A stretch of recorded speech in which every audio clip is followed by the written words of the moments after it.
शांति। सर्वप्रथम आप सर्व को नवरात्रि की बहुत बहुत शुभ भावनाओं के साथ और मंगल कामनाओं के साथ बधाई हो, बधाई हो, बधाई हो। नवरात्रि आती है तो हम सभी के हृदय में, दिल में, मन में उत्साह, उमंग और आनंद छा जाता है। क्यों? क्योंकि यह हमारी इष्ट देवी का विशेष रूप से त्योहार है और इस त्योहार पर हम सभी संगठित रूप में मिलते हैं, एक दो के साथ रास रचाते हैं, एक दो को रास रचाने अपने पास आमंत्रित भी करते हैं। हम देवी की स्थापना करते हैं और उस देवी के पूजन, अर्चन और दर्शन के लिए हम देवी भक्तों को और जो देवी भक्त नहीं हैं उन्हें भी देवी के दर्शन कर प्रसन्न होने को और देवी के द्वारा वरदान, आशीर्वाद और मन की इच्छा को पूर्ण करने का निमंत्रण देते हैं। और जो आते हैं वो देवी के दर्शन करके अवश्य प्रसन्न होते हैं। प्रसन्नता के साथ साथ वह उस देवी के आगे अपनी मनोकामना भी अवश्य रखते हैं। उस मनोकामना में खुशी की बातें भी होती है तो गम की बातें भी होती है। कोई खुशी की बात बताकर देवी से ये आशीर्वाद या वरदान लेना चाहते कि ये हमारी खुशी कभी भी नष्ट न हो, दिन प्रतिदिन इसकी वृद्धि होती चली जाए। और जो गम लेकर आते हैं या कोई दुख या दर्द लेकर आते हैं तो वह देवी के आगे यह अपनी मजबूरी, अपनी हार, अपनी कमज़ोरी, अपने को शक्तिहीन जो समझते हैं वो देवी के आगे प्रार्थना करते हैं कि हे माँ तू मुझे शक्ति दे, हे माँ मुझे वो ताकत दे, हे माँ मुझे वो बल दे कि मेरे जीवन के अंदर आने वाली समस्याएं, परीक्षाएं, विपरीत परिस्थितियां जो मुझे दुखी करती हैं, व्यथित करती हैं, उनके ऊपर मैं विजय प्राप्त कर सकूं। उसके लिए मुझे सहन शक्ति दे, मुझे सामना करने की शक्ति दे, मुझे परिवर्तन की शक्ति दे, मुझे विजयी कर, मुझे विजयी होने का वरदान दे, आशीर्वाद दे। तो हे माँ मुझे शक्ति दे। तो शक्ति लेने, गुणों को भरने या फिर जीवन के अंदर वरदानों को प्राप्त करने माँ के आगे माँ माँ कह कर के आते हैं, दुखों को प्रकट करते, व्यथित होते, रोते हैं और चिल्लाते हैं बच्चों की तरह, इसलिए कि माँ उनकी सुने। अब माँ के सुनने का तो प्रश्न ही नहीं।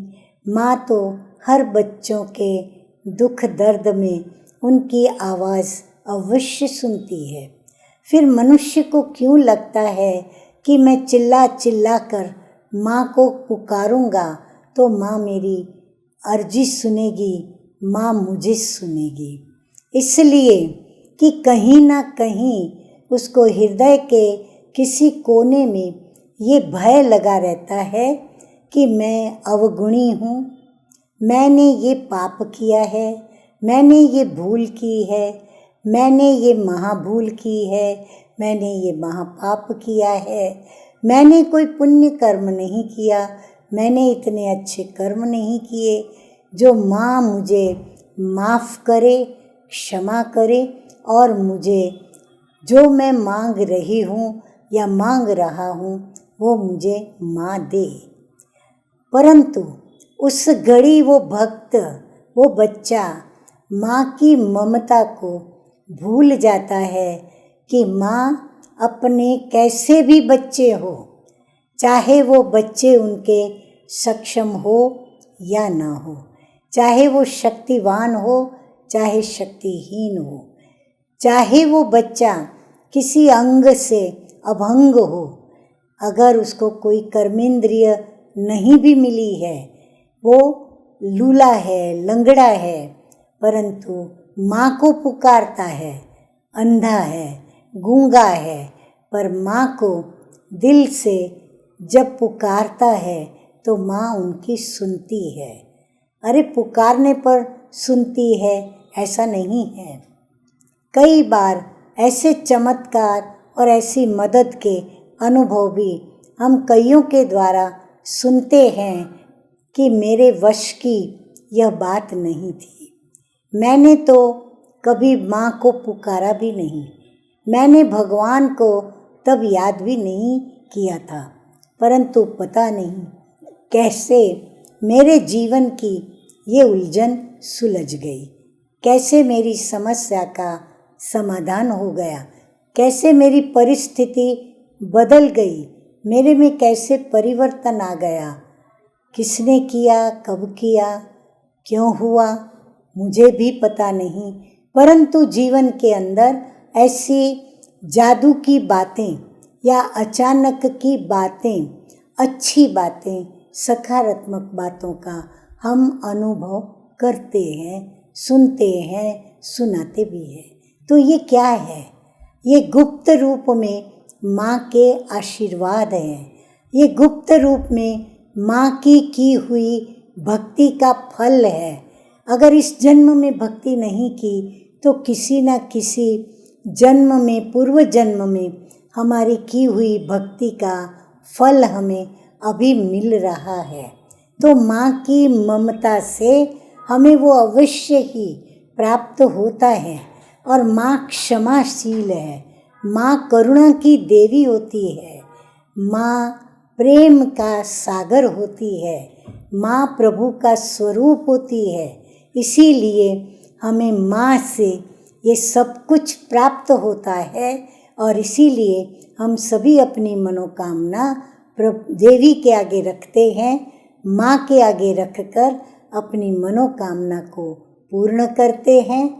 और मनोकामना पूर्ण होते ही हम उल्लास में, हर्ष में, आनंद में आ जाते और हर्षोल्लास में हम रास रचाते। हम जिनसे हमारी रास नहीं मिलती यानी स्वभाव नहीं मिलता, उनसे भी हम स्वभाव मिलाने लगते हैं। जैसे गुजरात में गरबे गाते, डोंका खेलते, तो डोंका खेलते समय उनको डोंके को सामने वाले अपने साथी के साथ मिलाने होते हैं। अगर नहीं मिलाया तो वो हानि पहुंचा सकते हैं, तो हानि न पहुंचे इसीलिए हम रास मिलाते हैं। तो जीवन में भी हम इस बात का अच्छी तरह से ध्यान रखें कि कोई भी हमें हानि पहुंचाए ऐसा कर्म हम उनके प्रति न करें जो उनको बदला लेने की हमारे लिए भावना प्रकट हो और वो हमसे बदला ले। इसीलिए हम खुद भी अच्छा कर्म करें, उनके प्रति अच्छा सोचें, उनके प्रति अच्छा देखें, उनके प्रति अच्छा सुने, सुनाएं। जब भी मुख से उनका वर्णन करें तो गुणों का वर्णन करें, उनकी अच्छी बातों का वर्णन करें, परंतु हम नकारात्मकता से स्वयं को दूर रखें। हम उस व्यक्ति की नकारात्मकता को न देखें। अगर दिखाई भी पड़ी तो जैसे देखते हुए नहीं देखी, हम उसी ही क्षण उसकी नकारात्मकता को एक बच्चे की तरह निर्दोष भाव से भूल जाएं। ये हम अगर जीवन में धारण कर लें तो माँ तो हमारी है, हमें शक्ति भी देती, हमारे में गुण भी भरती और हमारी सर्व मनोकामनाएं पूर्ण करती। तो क्यों नहीं हम नवरात्रि में अपनी इस दिव्य माँ को, अपनी इष्ट देवी को आवाहन करके अपने घर में उनको बुलाएं, अर्थात इन सर्व सकारात्मकताओं को अपने घर में प्रवेश कराएं। उनके शुभ कदम, हर गुण के कदम हम अपने घर में पद्म की तरह रखाएं और घर में पद्मों की खुशियाँ प्राप्त करें। सब सुखी रहें, आनंदित रहें और हर एक का जीवन बुरे कर्मों से बचा रहे।